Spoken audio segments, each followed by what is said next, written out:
Welcome to the Voice of Retail. I'm Michael LeBlanc, NRF Top Retail Voice for 2026 and Rethink Retail 2026 Top Retail Expert. This podcast is produced in conjunction with Retail Council of Canada.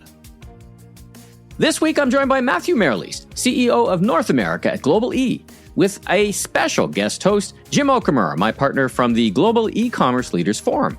Together, we unpack how leading retailers and brands are navigating tariffs, supply chain disruption, profitability pressures, and international expansion opportunities in this special crossover edition of the podcast.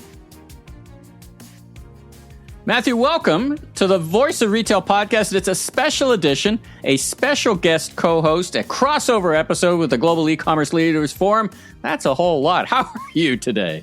I am doing well. How are you doing, Michael? I am fantastic. It's great to see you. Where are we finding you today? New York City, right in the center of Times Square. Nice. And Jim Okamura, welcome. You're my special guest co-host, a crossover from the Guelph community. How are you, Jim? Yeah, doing really well. Always good to see, Matt. We've known each other for a long time now. Exciting. Well, listen, this has been such a treat to get the two of you together. Now, Matthew, we've all known each other, Jim longer, but I've known you for several years as well as part of the Guelph community. But for those who may not know you or may not know Global E and what you do and what makes you special, tell us about who you are and what makes Global E special. Yeah, for sure. Matt Merrilees, CEO for the North America business here at Global E. I would say what makes Global E special, especially during these times, a lot of what we're going to talk about now is helping brands scale international in a profitable way, and doing it with very little friction. So I think that there is quite a bit that we can cover today, but excited for the conversation and pleasure to meet all the listeners. And how long you been in this crazy business they call supply chain? Like, you've been doing this for quite a while. You've seen up, downs, COVID, tariffs. You've seen the like of it. But how long have you been doing this for? I don't know if I want to reveal my age, which will allow you to backward math into it. But no, I entered the international logistics world in 2005 and accelerated into this intersection of e-commerce, digital, international tariffs, all of the fun back in 2018 when we decided to really accelerate the U.S. market here at Global E.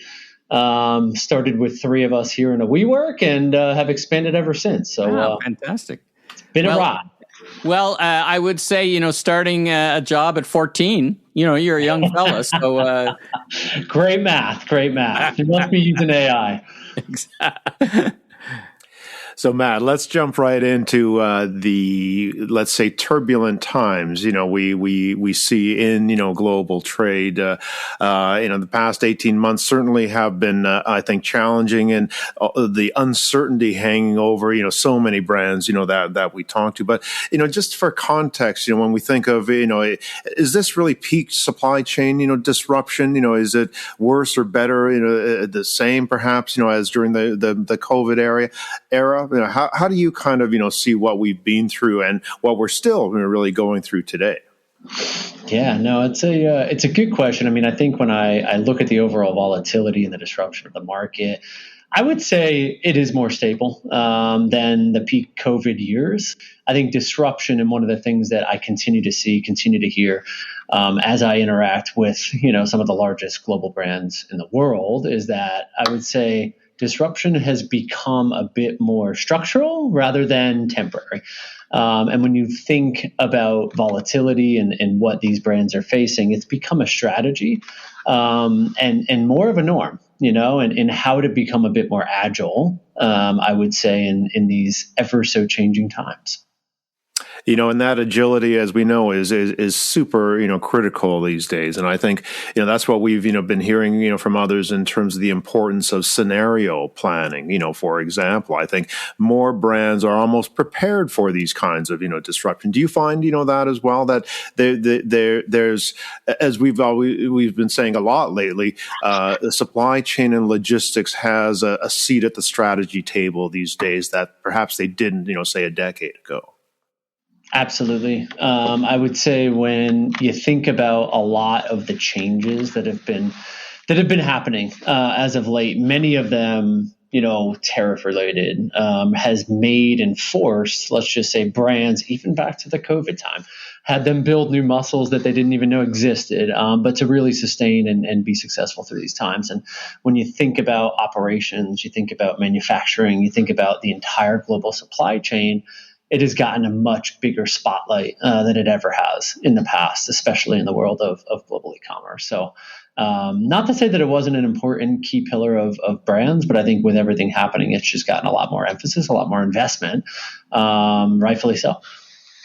That's where, despite this, global trade uncertainty that's out there, global e-commerce continues to grow, in so many markets and again, across, borders.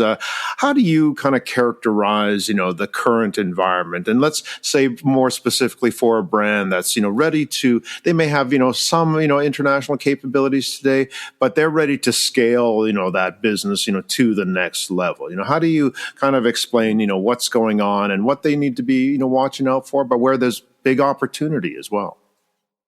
Yeah, and I think as I see it right now, and I know we spoke very briefly about COVID, but I think as you think about the brands who accelerated strategies through COVID are now the ones that made those permanent strategies in place that are helping them be successful, to be very honest. And those are the ones where I'm seeing the acceleration, the fuel being poured on the overall international expansion plan, because they're very much focused on the brand and how to accelerate. And I think that international, one of the things that's been quite an interesting pillar is, and I look back to my 14-year-old career when I started, right? But when you think about early days of international e-commerce, especially as a U.S. brand and the resilience of just the U.S. market as a whole, many brands viewed international as an afterthought.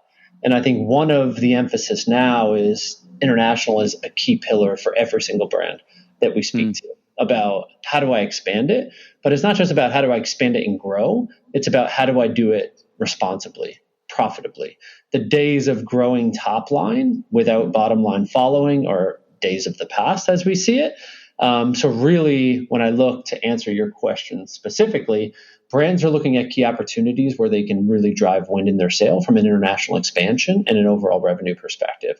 But they're also doing it in areas where it's healthy margin and yield for the business in order to drive a profitable international e-commerce business that mirrors that of domestic. It's great to hear that, again, the brands who are committing, to that global journey. Do you find that it's your job in a lot of cases to say, well, how do you properly align resources, to the ambitious goals that brand, may have? So again, giving them the best chance, of success, really, because that's worst thing we've seen, obviously, is, big goals, but under-resourced. Yeah. And I think and when I look at the Globally job and the Globally role as a platform, it is really focused on de-risking international expansion for brands so that they can do what's most important for their business, which is focus on scaling the brand, the growth, the acceleration without the fear that you're going to lose margin on the other side of an international transaction, right? So when you think about duty, tax, tariff management, we remove that headache for them. We make sure that they are geared up for international in a way that a customer would expect to buy locally. When we think about payments and we think about orchestrating all of the remittances and the compliance around an international transaction, there's a lot for a brand to consume. And then layer on top of that, the tariff uncertainty and what is shifting on such a rapid basis, to have that as a thought and a distraction for brand and a risk that they have to think through every time they want to be able to accelerate international is something where we come into play. And then layer that into just the evolution of our platform, right? We really were a de-risking international localization platform when we first began. We then transitioned into a data company, right? Globally has hit a certain scale that many, many brands are after, right? How do you work with the thousands and thousands of merchants that you do powering international e-commerce? And how can you help me as a brand set me up for success on my international journey? So it went from de-risking and localizing the experience to be able to emulate what a customer would want to buy locally, to then layering data on top of that to be able to help brands drive insights, drive investment where it needs to be driven to help them scale and hit the achieved goals that they want to be able to get after. And then really it's just a lot of data, a lot of reporting, a lot of simplicity that really we help remove from their overall books. Well, let's shift gears a little bit. I was at a international conference in Montreal last week, and talking. It happened to be a food conference, but talking to many retailers and brands, they're thinking about diversifying and expanding beyond America. For example, they talk about Mexico and they talk about different markets. So, if we think about it from the lens of the consumer, what are you learning about the appetite for cross-border and the best approaches, and does this vary in your experience? So what can you say about the consumer buying behaviors? That's a big, broad question, but maybe you can tackle it as in, is there still lots of opportunity for brands to travel the world and retailers travel the world with their value proposition? I mean, in the short answer is yes. I think the underpinning of a consumer expectation is a seamless transaction, a domestic-like transaction, no matter where they live in the world. They expect to buy locally. They expect the experience to be one that is no different than them shopping at a local store around the corner from them. But from an expectation perspective, I don't see that shifting. Obviously, when you get into some of the friction that may face these customers, it's how do we help remove that, yet build it into a seamless, simplified way for that customer, no matter where they live in the world. So whether it be Mexico, which has been one of our largest, call it growth trade lanes over the years, which recently slowed down over the past 12 to 18 months for many of the brands, it's more about where and how do I reach that shopper in a way that's going to be as simple as them buying around the corner. So I don't think the expectation from a consumer has shifted much. Still an appetite, still interested. Now, I'm going to ask you a funny question. If you had $1 left to spend, and if you're a brand or retailer, which market would you, and let's say you're based in Canada, a lot of my audience based in Canada, what international market would deserve the most interest, the most investigation? If you were making the decision, I gave you $1, where would you go? I think right now the narrative hasn't changed with Canada being the number one trade lane for many of our U.S. merchants. Obviously the demand is there, the consumer sentiment is there. I think that from some of the turbulence we saw, maybe a year and a half ago, I think that's completely stabilized, which I think is great for U.S. brands. So Canada is definitely continues to dominate from a number one trade lane for our U.S. merchants. And then opportunity wise, I think, when you think about, the Middle East, you think about the GCC markets, you think about Qatar, you think about Kuwait, you think about Saudi, you think about, really some markets that have always thrived and continue to thrive through some of the turbulence that we've seen. So Canada for the American merchants. But all my Canadians out there, keep buying. Well, I know there's a lot of interest in Canada, of course, continuing to work in the U.S., but also looking at India, because there's a whole lot of people in India. But it's a super complex market. I imagine you do some business there, yeah? Yeah, and I think when we look at it right now, the best for cross-border e-commerce, when we think about the expansion, you think about it from a level of obviously investment and what you would get out of it, but you also think about it from a level of complexity, right? And you mentioned Canada and you mentioned India. Those are two very different markets, right? From an appetite of growth, both drive a huge yield. But when you think about the complexities of Canada versus that of India, much easier market from a Canadian perspective, from a direct-to-consumer, online, overall international experience to be able to adhere to. And when we think about India, the market's there. I think that the attraction is there for many, many brands, but I haven't seen many crack it in a way that I've seen brands crack Canada. So Matthew, you kind of mentioned this, early on, just in your kind of introduction to Global E, but wanted to kind of shift towards, retailers and brands, global strategies, and tactics. But we always like to start with goal setting, and you kind of mentioned, the profitable growth, goal that certainly you're hearing loud and clear, from brands. How have you seen that kind of, evolve over the years, where we have seen, periods of time where it was more market share, and top line, driven, but obviously that's, kind of led us, to where we are today. But do you see those, investment horizons, kind of changing, with brands? Again, you mentioned how committed they are to kind of global now. Does that, match, with where their patience levels to really start to see kind of the ROI, really grow? Yeah, I mean, I have not been in a conversation over the past 2 years that hasn't had the word profitability in the discussion, right?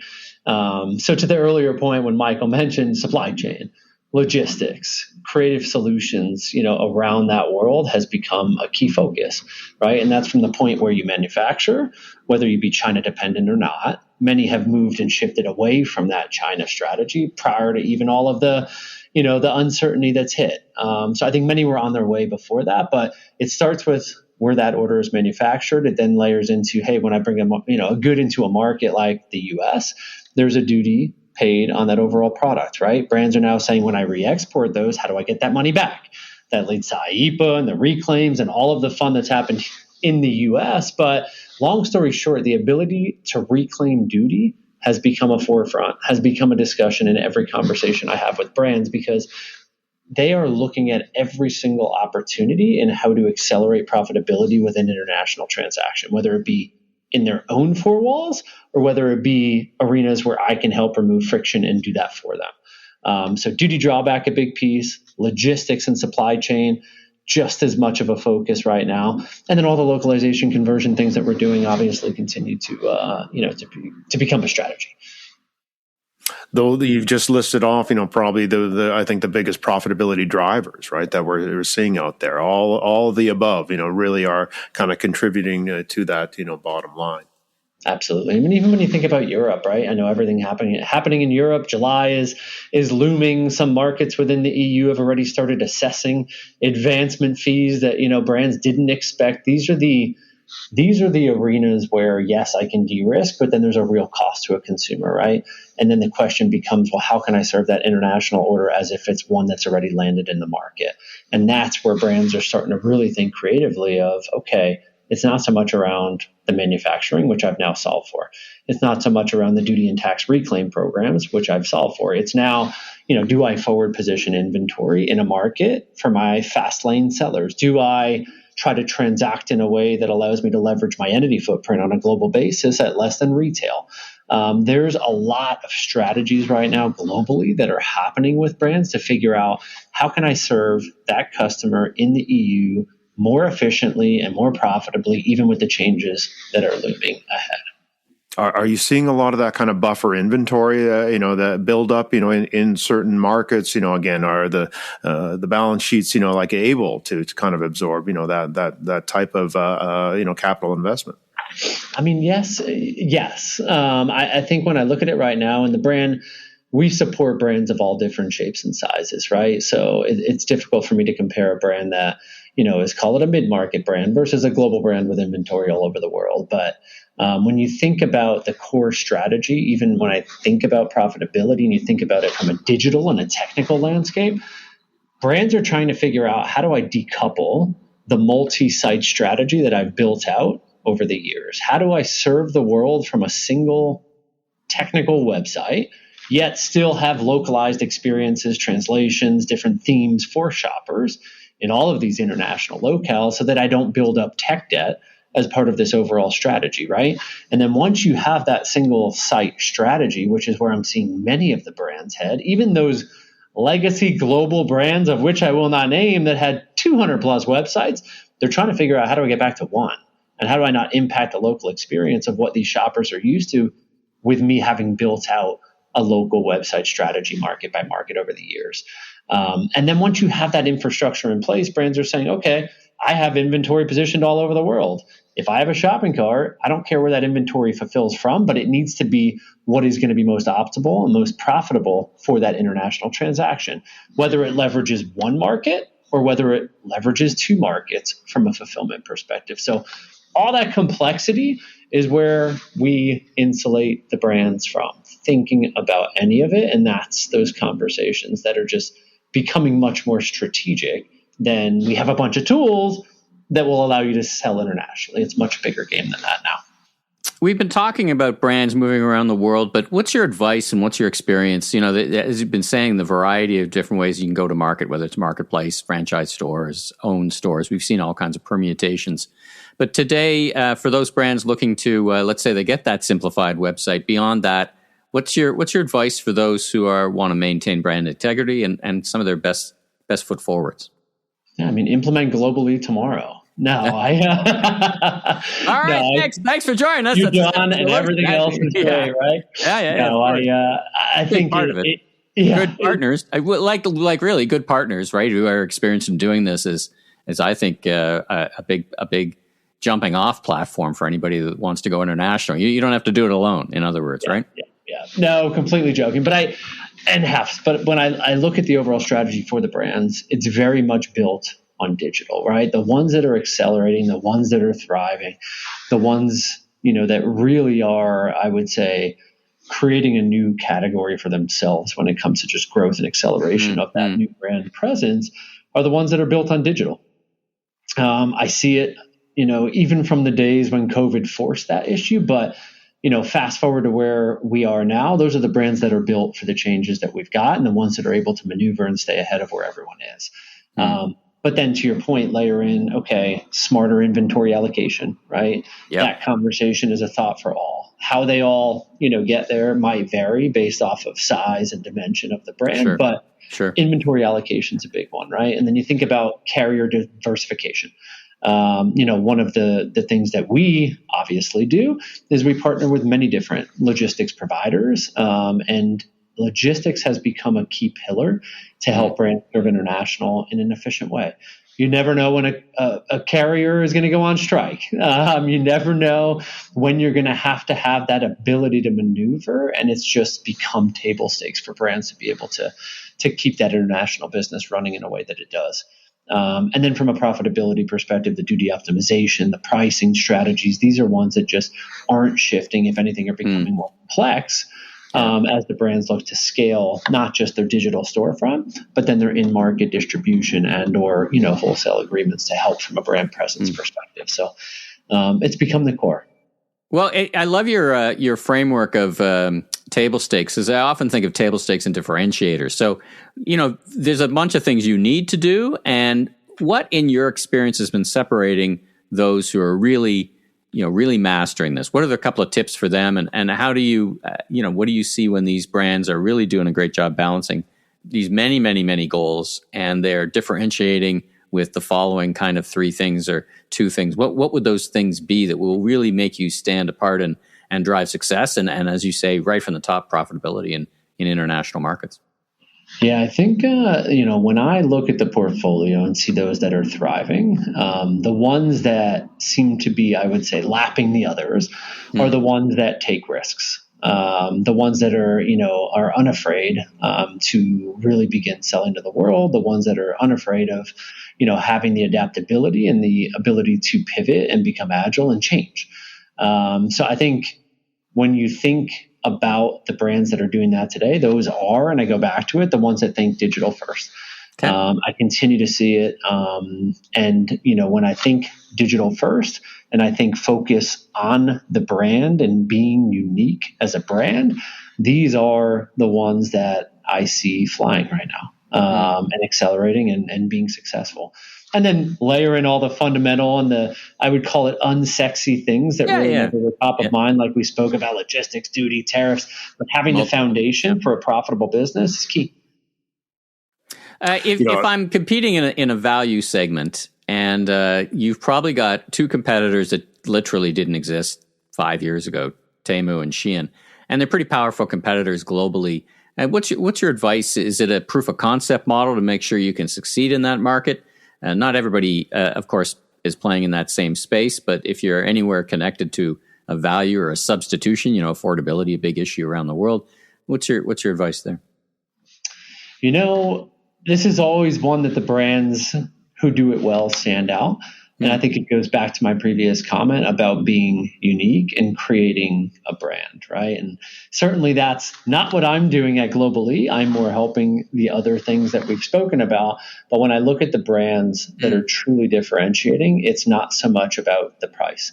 It's about the emotional connection with their consumers that are doing, really, really cool things when it comes to attracting the right customer who is built for that unique brand experience that these brands have invested a ton in. So for me, it's being unique as a brand. And I think those that do it well you know who they are, and they continue to soar. Those that are not innovating and not finding those, innovative, unique, curated ways to, really speak to a consumer, whether it be domestic or international, are the ones that struggle. And then you get yourself into chasing sale, which is a dangerous place to go. I love the comment around, the risk takers really are lapping, the field, and yet I'm sure those are very calculated, risks, right? Margin management, has certainly been I think a hot topic these days. I mean, can you talk a little to, how some of these, especially successful brands internationally, are managing, their margins when there's so many factors, right? They're fighting against, are they absorbing, some of those, rising costs, or are they just explaining in some eloquent way to the end consumer why the price is, what it is, and passing perhaps some of that on? What are you seeing out there in general? I know every company differs. Yeah, I think the first step is understanding how to actually measure profitability accurately on an international transaction. Believe it or not, that is not table stakes. Not every brand understands all the cost implications of what comes into measuring profitability on an international transaction, which is much different than that of domestic. So number one, having the foundation to measure profitability is key. And then number two, depending on the brand strategy, like I mentioned, I wouldn't say brands are looking to take costs and pass them directly to customers. That's never a strategy that's out of the gate that a brand ever recommends, or a brand is looking for us to lean into. Hey, take that tariff and just throw it on the shopper. It's not one that we hear. If anything, they're taking what you mentioned, Jim, calculated risks, right? In either waiting and understanding, okay, let me understand what this tariff means. Let me understand if this tariff is actually going to stick. And more importantly, let me find ways as a brand to lower my overall cost, whether it be all those things that we spoke about, in order to make sure that my customer's not impacted. So when I see it across the board, it's not so much how do I tack on additional costs for the customer. It's how do I work more efficiently as a brand to make sure that my customer isn't impacted on the overall price point for the product and the quality of what we're trying to serve up to them.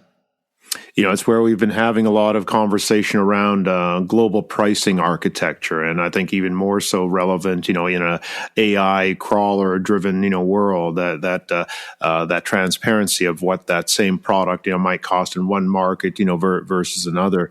Again, thinking of, some of these best-in-class, like innovative, leaders that you've been alluding to.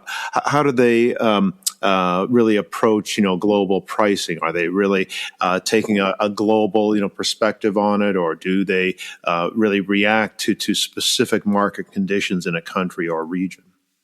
Yeah, I think the best way to explain a brand's approach internationally is one size does not fit all.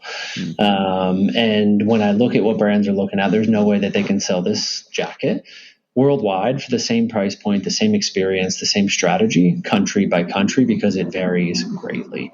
The duty and the tariff strategies are completely different when you look at a shopper in the EU or the UK who is expecting to see VAT included in the price versus a Canadian shopper that may be very much used to paying provincial sales tax at the point of checkout. But once we bring the word duty up, that overall shopping experience ends. So I think depending on the country, there's a unique strategy for each. And when I look at the overall strategy from brands, it's not a one size fits all. And when you start to think about the global brands who have sell-through and distribution and stores, they're looking to make sure they're not competing with themselves, right? So that's pricing alignment across all the different channels so that that consumer doesn't think, hey, can I go here to get that product, same product cheaper? No. Build the alignment so that no matter where your shopper wants to shop, he or she has the ability to do that in a simple way. Well, let's wrap up. It's been very generous with your time and insights. I guess the last question is advice, and I'll put it in. We'll put it in a frame of saying, listen, there's many customers you talk to that sell around the world, and in that early conversation, what's one thing you might say, you know what, I wouldn't do that. Our learnings are that that's probably not the best approach. You've given us lots of positive things that they can do. Is there any one thing that jumps out to say, that's kind of a mistake that, whether intended or unintended, maybe it makes sense, but it doesn't really? What might jump out at you as that one example? I think the one example is to go global, to be honest. I think as simply put as it is, many brands are still nervous about opening up the world. And when you turn away traffic of consumers that are finding you without you wanting them or putting any investment to allow them to find you, why not serve them? So for me, it's go global and it's accelerate. When others are slowing down, you should be, really putting it in the fifth gear, and you should be accelerating. Because those that don't are the ones that are getting left behind.